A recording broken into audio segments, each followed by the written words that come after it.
Let's go. Streaming data free on the MTN network in South Africa. This is Omni Sports. T's and C's apply. It's a big weekend in the English Premier League. Is it boom or bust for Erik Ten Hag? Can Spurs win a big game away? And are City the same without Rodri? We've got Chisom on the line. We're going to get straight into it. She's been away living the high life as she tends to do. I'm not going to say all the amazing things she gets to do, otherwise I've become resentful. Chisom, let's start with your Gunners. Are you feeling worse or better after that 2-2 draw against City last week? And do you feel they are more so title contenders than ever? Let me say that you're just more resentful that I support the better team also. So let me just put this out there first. And good morning, guys. So good to be back.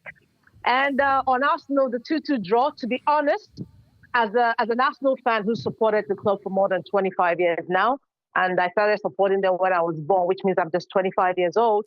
But I think for me, it was mixed feelings. I was happy because it's City.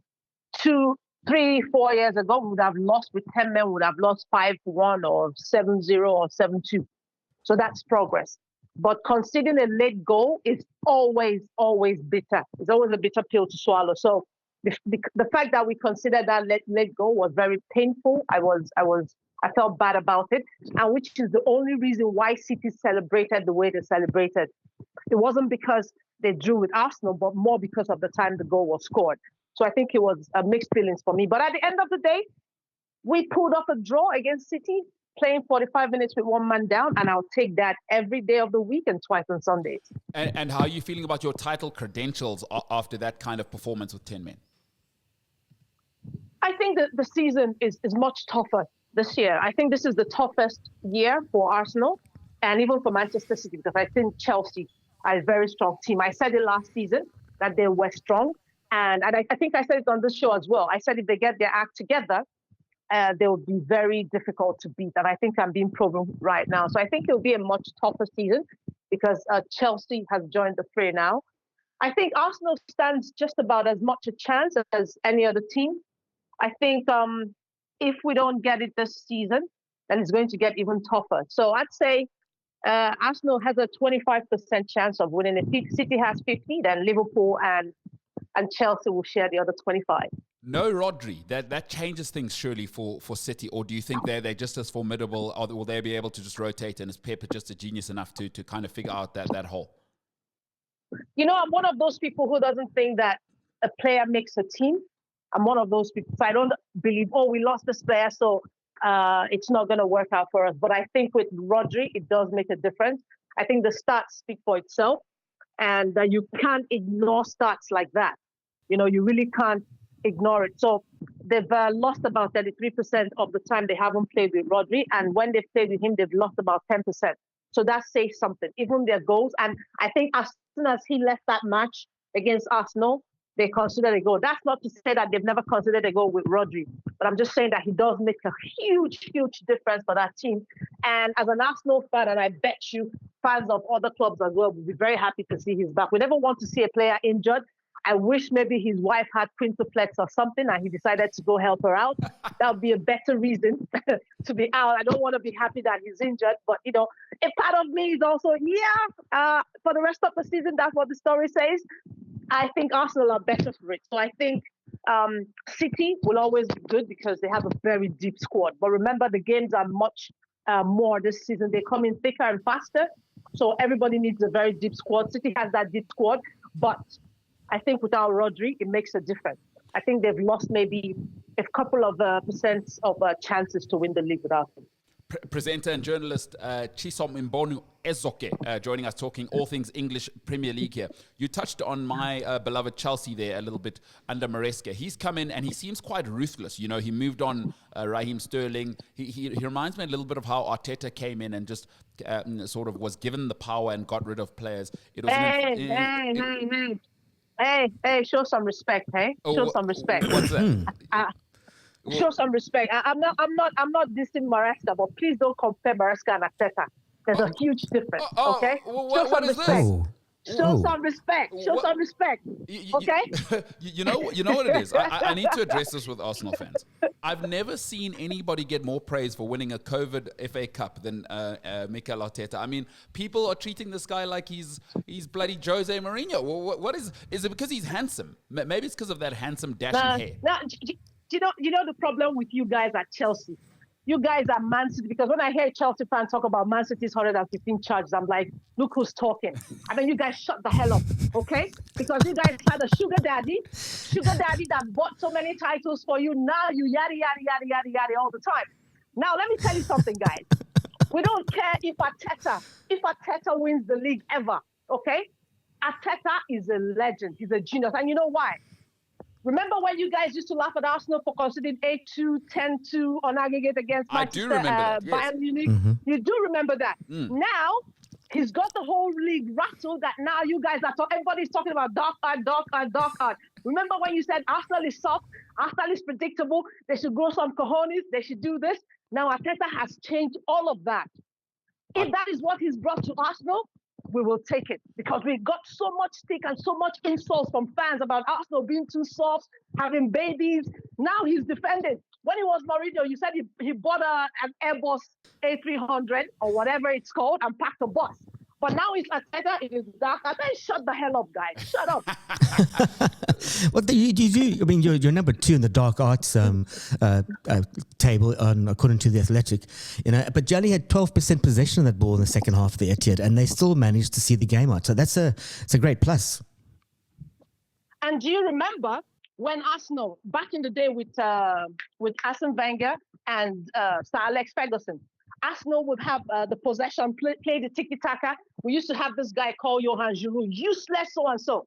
Then somebody would play the long ball, Rooney would push him down, and then they score. Then they'd say possession football, tiki-taka. Arsenal had 60% possession. We did the same against, I think one of the games we played against Barcelona, and we still lost. So guys, who cares about possession? Now we're not soft. So if everybody's talking about Arsenal, they are cheats, it means we're doing something right. So we take Arteta every single day. Every single day. Now, when it comes to Arsenal, you guys change your tone all the time. Now we're hard. We have players who are ready to fight. We have Gabriel Magalhaes, who's pushing and shaking players and defending right. And then it's a problem. Then you guys make up your minds, guys. Make up your minds. All right, we'll move on from London's biggest club, Chelsea, to your neighbours in North London. Let's talk about Big Ange. He's been an interesting character for me. He's quite confrontational in the media. He hasn't really won anything. I mean, Spurs fans can maybe get involved in the conversation here. But do you think he's too one-dimensional, and can he go and win at United this weekend? Let me put it this way, okay? Tottenham is only there to ruin the reputation of managers, because no matter what happens, they're not going to win anything. You know it, I know it. So let's not make this about what it's not. Ange is a great coach, okay? He's a great coach. I like his attitude, but unfortunately for him, he's with Tottenham. It would do him more good to move to Crystal Palace or Ipswich if he wants to get something done, because these guys ain't winning shit. Okay, they're not winning shit. That's the truth. So please forget about. Let's not talk about. And as long as he's in Tottenham, all we need to say is, "Hey, yeah." That's what we say in Nigeria. Oh, shame. When he's ready, he moves on and he goes and he wins something. That's it.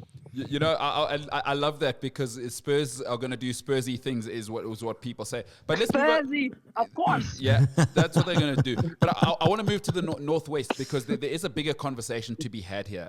Marcus Rashford and Erik Ten Hag. It's now become an issue whether when he rotates him, he drops him, he plays him. It's been an ongoing issue with Rashford. For you, let's say if wishes were horses, you're the Man United manager. Obviously, imagine a nightmare where you have to be the Man United manager, not Arsenal.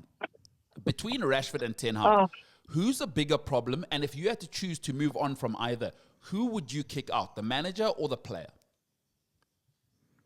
Oh, this is a tough one, but this is what I'm going to say, okay? I think the bigger problem is Ten Hag for insisting on playing Rashford the way he does and when he does. Okay, that's what I'd say, because the onus is on him, the decision lies with him, and he makes the decision. So Rashford isn't playing himself.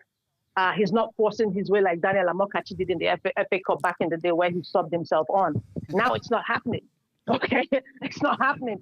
So I think, unfortunately, I'm a fan of Rashford. Okay, I like his style of football when he's not in his own head. Unfortunately, I think his time is kind of gone.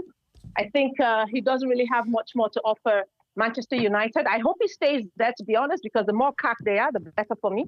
But I think for Rashford, he needs to move on now. I hate to see such a wonderful character, wonderful personality, even somebody who I like his football. I like that direct football, which is what he plays, to be going through what he's going. So I think if I were Manchester United, I'd let him go. Honestly, I think it's time to let him go. I think it's time for both parties to part ways for both their sakes. But I think at the end of the day, Ten Hag is at the wheel. So he needs to take charge. And if he's not doing that, why blame Rashford? So based on that, based on his selections, and even based on the players that he's bought over the years, he's a bigger problem. But I think he's put Manchester United, stuck them deeper into being shit than they were before he came. You know what I mean? I hear you there. Let's come back to our own shores. Your very country up there in Niger is Victor Osimhen. For me, my jaw dropped on transfer deadline day when I saw that he was going to the Turkish league. I could not believe it. I thought to myself, outside of Erling Haaland, for me, this is the sort of modern-day premier striker. He's an alpha striker. He's a goal scorer. He can carry the ball. We saw in AFCON, he could also do the hard work and drop. You know, he really is a three-dimensional striker for me, and he's got that toughness. Yeah. When at 25 you are going to Turkey, what did people in Nigeria have to say? That's what I'm interested in, because, you know, we consume it as outsiders and go, what is a superstar doing? Perhaps in Nigeria, you guys are feeling different. You see in Nigeria, right? Austin J.J. Okocha and Kanu Nwankwo will forever be legends. And it's very hard to find players, you know, to match up with them, their reputation and how Nigerians feel about them. So, but two players have come out now, and Nigerians can't get enough of them. And that's Asisat Oshoala, the women's footballer, and Victor Osimhen.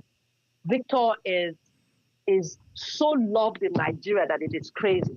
I don't think fans of other countries, other nations understand how much he's loved. Okay, even when he does crazy things. If you know Victor has what we call scoring in Nigeria. His head is a bit not correct. You know what I mean?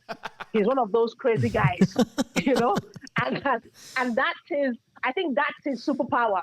I think if we curb it and bring him out of that, he will lose whatever it is. I think that's his Samson dreadlocks. Okay. But despite all of that, he's super loved. And Napoli has become one of the most hated clubs in Nigeria, because as far as they're concerned, they did Victor dirty. So I think at the end of the day, Victor's reputation probably was part of the problem with Napoli, okay? I think it was a part of the problem. And people don't really care that much. He's so loved. Remember, he played for Nigeria at the qualifiers and he scored a goal. The whole country went crazy. I could hear the screams from inside my room where I was watching it, and I knew something had happened. Victor had scored. So going to Galatasaray, under the circumstances in Bolelo, it was a good move for him under the circumstances, because it would have been worse for him to have stayed till January at the very least without kicking football, because he's been demoted to the under-21s, the reserve. So I spoke with Austin Eguavon yesterday, and I asked him about Victor going to Galatasaray. And he said to me, as long as he's playing competitive football, he would take it. Yeah. We're heading to the qualifiers now. That's all that matters to him. And he said to me, people told him not to play Victor in those qualifiers because of his mindset. But he knows Victor. He knows how he keeps going. He's a very strong lad. Like I said, his head is not too correct, right? And he said to me, that's all that matters. And he's happy. Okay, is it a downgrade? Of course it is a downgrade. No disrespect to Galatasaray at the Turkish league. It is a downgrade, but at the end of the day, Victor is playing competitive football. So hopefully he calms down a bit and gets a better, a better agent. He sacked his old agent. I think he was shit as well. I think the agent has to take a lot of the blame for what happened as well. He's crap. And I'm happy he's gotten rid of him now. So waiting for the next stage. And hopefully he realizes that, you know, you need to, sometimes less is more. Do you get what I mean? Sometimes less is more. I'm not saying he should lose his craziness, because that's his superpower, like I said. But he needs to turn it down now and know that he's now a senior player. Sometimes less is more. That is the thoughts on Victor Osimhen, according to Chisom Mbonu Esoke on the ground in Nigeria. Chisom, you know I always appreciate you. I'll definitely be texting you throughout the weekend as Chelsea bang in their fourth goal and Leicester get their victory against Arsenal. Always appreciate you, my sister, and great to hear from you. Thank you so much. Neil, please make sure he calls me when Arsenal scores, okay? I'm giving you that responsibility. I will do. All right, there we go. Thank you, guys. Chisom Mbonu Esoke. All right. Hey, some fiery thoughts there. You know, we look at Victor Osimhen and we say this guy's crazy. In Nigeria, they say, what are you talking about? We blame Napoli. Lovely to hear that they defend their guy. 0788777716. Your thoughts on Victor Osimhen and what Chisom had to say about Mikel Arteta. We'll finish off the week with 6 degrees of separation, and then we'll tell you what's on the telly this weekend. Listen live and on demand. Welcome to Omnisport.